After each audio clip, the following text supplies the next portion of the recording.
17장 다메섹에 대한 경고입니다. 이 경고라는 단어는 그 뜻을 정확하게 보면은 무거운 짐 뭐 그런 거 있죠. 그래서 환란이 당하는 거, 고난을 당하는 것이 예고되는 것이 이 경고라고 볼 수 있거든요. 그래서 예수님께서 수고하고 무거운 짐 진 자는 다 내게로 오라 내가 너를 쉬게 하리라 그러잖아요. 그 수고하고 무거운 짐이 그게 내가 이제 당할 환란, 경고 그런 거일 수도 있어요. 그래서 우리가 죄를 졌기 때문에 하나님께 심판을 받잖아요. 그게 무거운 짐이에요. 경고를 지고 있는 자들아, 하나님께서 말씀하시죠. 죄에 대한 대가는 사망이다라고 정령 주려 했기 때문에 그것을 진 자들아 다 내게로 오라. 내가 너를 쉬게 하리라. 그래서 심판이 경고돼 있지만, 무거운 짐이 경고돼 있지만 우리가 예수님께로 가면은 그 경고가 예수님께서 받으시는 거죠. 그래서 그 무거운 짐을 예수님이 받으시고 우리는 쉼이 되는 거거든요. 그런 것들을 좀 생각해 보면 이 경고라는 단어가 성경에서 어떤 식으로 좀 사용되는지 느낌이 오실 것 같습니다. 이 다메섹은 우리가 아는 그 다메섹입니다. 그 바울이 여기 다메섹 도성에 가다가 그 예수님의 빛을 보지 않습니까? 예수님과 대화하고, 다메섹은 지금도 굉장히 좀 중요한 수도예요. 수리아의 수도인데 언제나 좀 중요했던 곳이고 그렇습니다.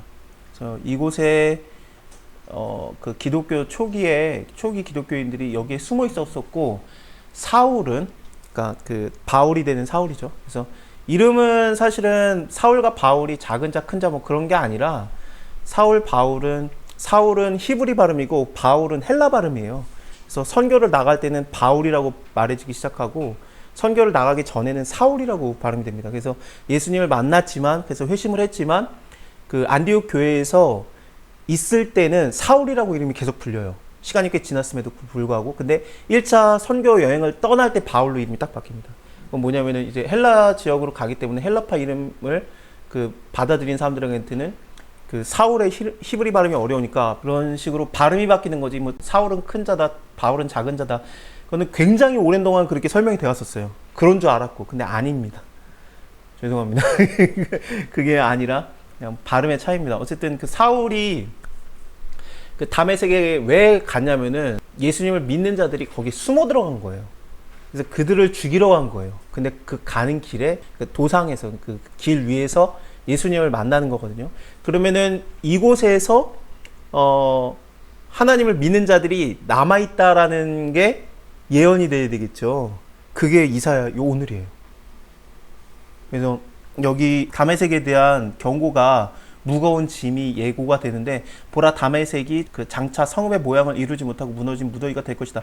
이거는 당연히 그 지금 현재 다메섹이 무너진다라는 얘기를 하는 거기도 합니다만, 근데 언제나 우리는 성경을 볼 때 예수님까지 연결을 해야 됩니다. 근데 예수님까지 연결을 했을 때 예수님을 믿는 자들, 초기 기독교인들이 다메섹에 숨어 들어갔는데 하나님께서 그들을 보호하시는 거, 그런 것까지도 이곳에서 좀 표현이 되는 겁니다. 근데 이사야서에서는 일단은 다메섹에 무너지는 거, 그것을 먼저 얘기를 하고 있는 거고요. 이 다메섹의 그 성읍의 모양이 이루지 못하고 다 무너진 무더기가 될 것이다. 아로엘의 성읍이 무너짐을 당하리라 그러는데, 이 아로엘의 성읍이 꽤 여러 곳에 있습니다. 일단은 그 유다에도 있고요. 여기 사무엘상을 보면은 아로엘이라고 나오죠. 다윗이 있을 때 그 근처에 아로엘이 있었어요. 그래서 유다 지파 지역에 있는 아로엘이 있고, 그리고 또 그 여호수아서를 보면은 요단강 동편 쪽에 아로엘이 또 있어요. 그리고 북쪽에도 아로엘이 있습니다. 그래서 아로엘의 성읍이 세 군데가 있어요. 그래서 이 성읍들이 무너지게 될 것이다 라는 얘기를 하는 게, 일단은 아로엘 성읍들이 버림을 당하리라, 이게 좀 이상한 거죠. 왜냐면 다메섹에 대한 경고면은 수리아 나라니까 좀 위쪽인데, 근데 왜 유다에 있는 거, 그 다음에 뭐 그 요단강 동편에 있는 거, 그걸 뭐하라 말합니까? 북쪽에 있는 거는 그렇다 치더라도. 왜 그런 얘기를 하냐면 다메섹과 이스라엘이 이때 동맹관계였어요.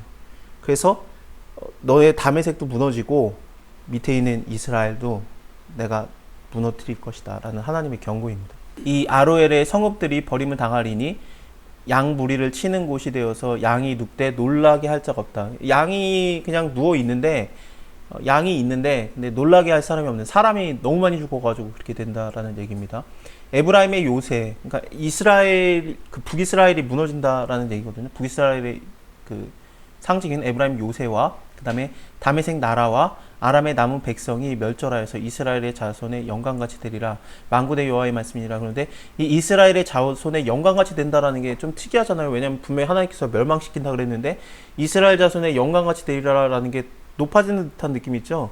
근데 여기서는 이스라엘 자손의 영광같이 된다라는 게 뭐냐면은 이스라엘 자손이 영광을 잃을 건데 너네도 그 영광을 잃는 것처럼 되리라라는 얘기입니다. 그래서 4절을 보면은 야곱의 영광이 그 쇠하여진다 이 얘기를 하거든요. 그래서 야곱의 영광이 쇠하여지는 것처럼 너희도 다메섹도 영광이 쇠하여질 것이다 라는 그런 뜻입니다.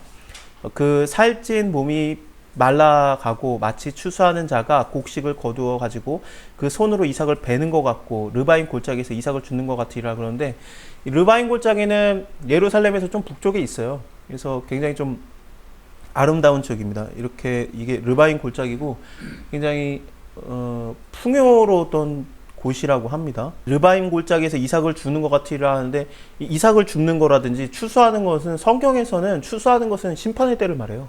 그래서 그 추수는 하나님의 심판의 날 그런 식으로 보면 되는데 예.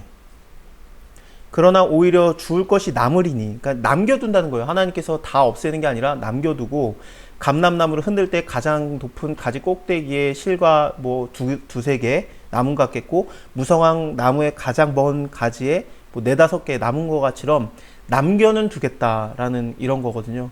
다메섹, 뭐 이스라엘 어쨌든 남겨주겠다라는 하나님의 약속이 남는데 그래서 이것을 그 사도행전까지 갖고 가면은 다메섹에 숨어 들어간 그 기독교인들을 초기 기독교인들을 하나님이 남겨두시는 거 그런 것들이 좀 연상이 되는 거죠. 근데 그거는 너무한 거 아니냐? 너무 뭐 도시 이름 하나 갖다가 너무 그렇게까지 가는 거 너무 이상하지 않느냐라고 생각이 딱 들 거예요. 근데 이 다음 장부터를 보면은 생각이 바뀌기 시작해요.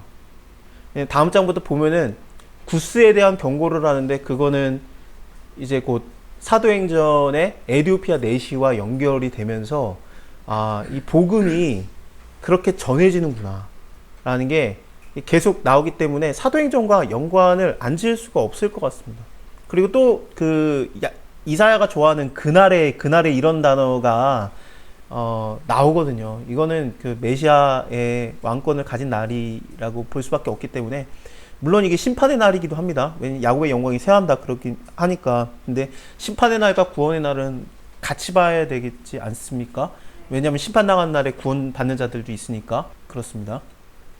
그날에 사람이 자기의 지으신 자를 쳐다보겠으며 그 눈이 이스라엘의 거룩한 자를 바라보겠고 자기 손으로 만든 단을 쳐다보지 아니하며 자기 손가락으로 지은 아세라나 태양상을 바라보지 아니할 것이다. 그래서 이 우상 숭배하는 걸 더 이상 하지 않는다. 이거 바라보지 않는다. 하나님을 바라본다라는 거거든요.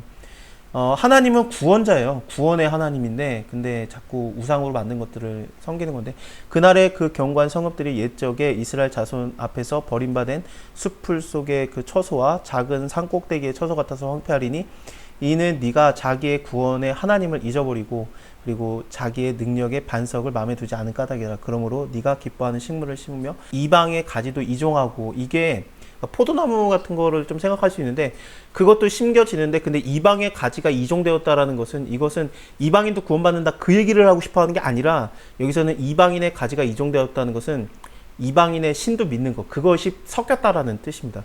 그래서 11절에 보면은 너가 심는 날에 울타리로 두르고 아침에 너의 씨로 잘 발육하도록 하였으나 근심과 심한 슬픔의 날에 농작물이 없어지리라 하면서 이 결국에는 그 신앙이 섞이는 거에 대해서 하나님이 반드시 심판하겠다. 너네가 결과를 얻지 못하리라 라는 하나님의 그 무거운 짐의 예고, 경고죠. 슬프다. 많은 민족이 소동하였으며 바다 파도에 뛰노는 소리같이 그들이 소동하였고 열방이 충돌하였을 때 큰 물이 몰려온 같이 그들도 충돌하였도다. 열방이 충돌하기를 많은 물에 몰려온과 같이 하나 주께서 그들을 꾸짖으시리니 그들이 멀리 도망감이 산의 겨가 바람 앞에 흩어진 같다. 폭풍 앞에 떠는 티끌과 같을 것이다.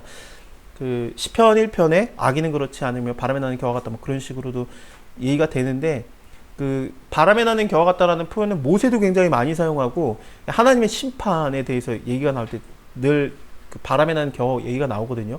예수님께서도 타작마당에서 키질을 하리니 알곡은 걷어들이고 이제 쭉정이는 불에 태워 버리는 거 아니겠습니까? 이런 것들도 마찬가지고 그 하나님께서 즐겨 사용하는 단어입니다. 보라 저녁에 두려움을 당하고 아침 전에 그들이 없어졌나니 이는 우리를 노략질한 자의 분기시고 우리를 강탈한 자의 보응이니라. 이 아침 전에라는 것은 물론 아침이라는 게 성경에서 아침은 좋은 날, 낙을 누리는 날을 좀 뜻해요. 전도서를 보면은 그런 표현이 있습니다. 전도서 11장을 보면은 청년이여 너의 어린 때를 즐거워하라. 청년의 날에 마음에 기뻐하다. 뭐 마음에 원하는 길 너의 눈에 보이는 대로 쫓아서 행해라. 하지만 심판이 있으니까 조심해라. 뭐 그런 식으로 하는데 청년의 때에 대한 얘기가 나오는데 이 청년의 때는 12장 1절을 보면 청년의 때 공고한 날이 이르기 전 아무 낙이 없다고 하기 전이거든요. 그때 창조자를 기억해라 이렇게 하는데 이 청년의 때 그러니까 아무 낙이 오기 전이니까 낙이 있을 때예요. 기뻐할 때 그때는 어땠냐면 너는 아침에라고 나옵니다. 그래서 이 아침과 저녁을 나눌 때 이 저녁은 그 괴로움이 오는 때고 아침은 청년의 때 그리고 또 기뻐할 때 즐거워할 때라고 봅니다. 그래서 청년과 아침의 때를 같이 봐요. 그러니까 나이에 많고 적음 청년을 말하는 게 아니라 우리가 낙을 누릴 때를 얘기해요. 공고한 날이 오기 전 그때를 다 청년의 때 아침으로 봅니다. 그렇게 따지면은 이사야서에서 아침 전에라는 것은 괴로움이 오는 거, 아침은 이제 기쁨이 오는 거 그런 것들을 표현하겠죠. 예수님께서도 누가복음 18장을 보면은 밤낮 부르짖는 자에게 내가 하나님이 어찌 응답하지 않겠느냐라고 말하는데 밤낮 부르짖는다는 게 이런 의미예요. 그래서 우리가 낙을 누릴 때 그리고 캄캄한 그 심판이 올 때 그것을 밤낮으로 봅니다. 그래서 예수님께서도 내가 너희와 함께 있을 때는 이제 예수님께서 빛이니까 이게 바로 낮이고 그 다음에 예수님이 잡혀갈 때는 이제 어둠이 임하는 거거든요. 그래서 그 어둠의 권세가 임하는 그런 식으로 표현을 하는데 그래서 우리가 밤낮 부르짖는다는 것은 지금 현재 우리가 괴로워하고 있으면은 내가 낙이 없으면 그게 밤이에요. 그때 밤에 하나님한테 기도하면 안 들어주느냐? 너희가 밤낮 부르짖는 자에게 하나님이 응답하지 않겠느냐? 이렇게 괴로워할 때 낙이 없을 때 하나님께 부르짖으면 하나님 들어요. 낮에는 당연하고. 네. 그러니까 그런 걸 생각하면 하나님께 언제나 우리가 요청할 수 있는 게 참 예수 그리스도의 죽음과 부활에 대한 대가로 우리에게 임한 건데 커다란 은혜입니다.